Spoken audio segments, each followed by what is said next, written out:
we doing, guys? Welcome to DT's Daily. That's right.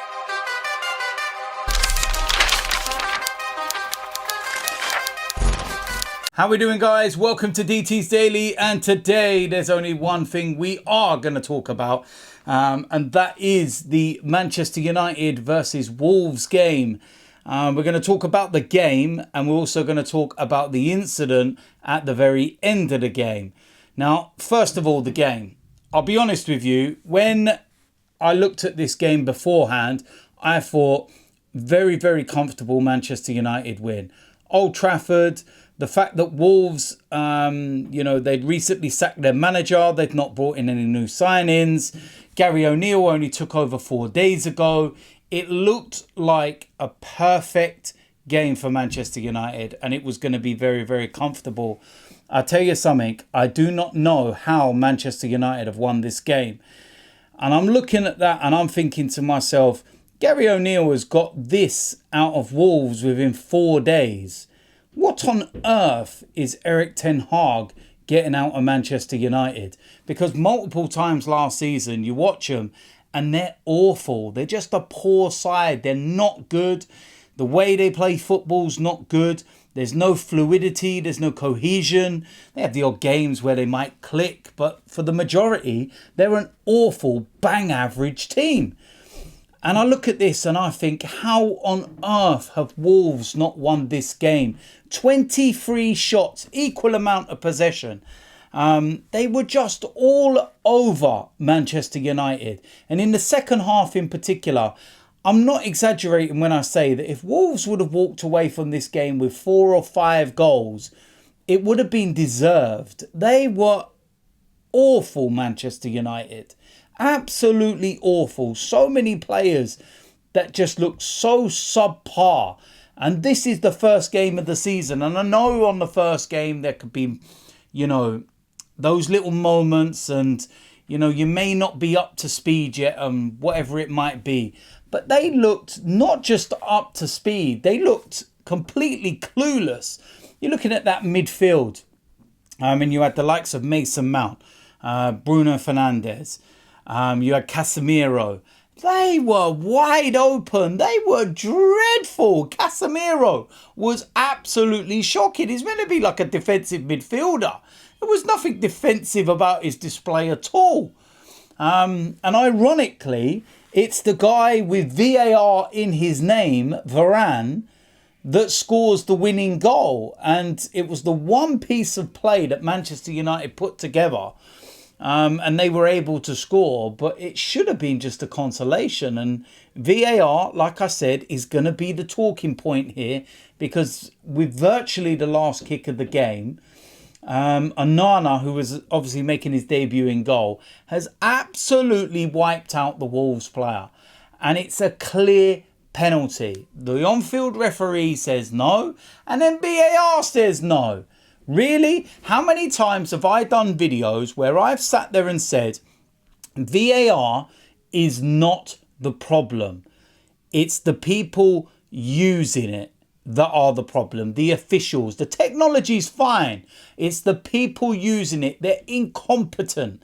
They are absolutely useless. Bang average. Same old, same old. It's just boring watching these same referees making such corrupt decisions that influence big matches. It's always the same. And you look at after the game, what goes and happens. You have John Moss, who's now part of this whole circle with Howard Webb. We all remember Howard Webb. He was in Sir Alex Ferguson's back pocket. And you've got these people coming out after the game to Gary O'Neill and saying, it should have been a penalty. It was wrong. It was an error. And the officials that were on the game have actually been removed from games at the weekend. That's how bad a decision it actually was. There's not a sane, sensible, logically minded Manchester United fan who can say that was not a penalty. It was every single day of the week a penalty. What more do you want me to say? But it wasn't given. Manchester United, Old Trafford tax, whatever you want to call it. It was shambolic. And I'll tell you something, if Wolves, would have got that penalty, A, I probably wouldn't have been confident with them scoring it, given the chances they missed. And B, if they did score it, a draw would have actually been a disappointing result for them because they were dominant. They should have won the game by an absolute country mile. And like I said, Gary O'Neill and Wolves and everybody else that's connected with the club will be sitting there scratching their head. In one sentence, you can go, right, we've come to Old Trafford. We've had 4 days to prepare and we look so good. We look really dangerous on the attack. Neto as well. I rate him so much. What a player he could be, after his injury problems and everything else. And I'd love him at Arsenal, I would. The likes of him and Saka against each other, and it'd be the perfect deputy in that respect. But,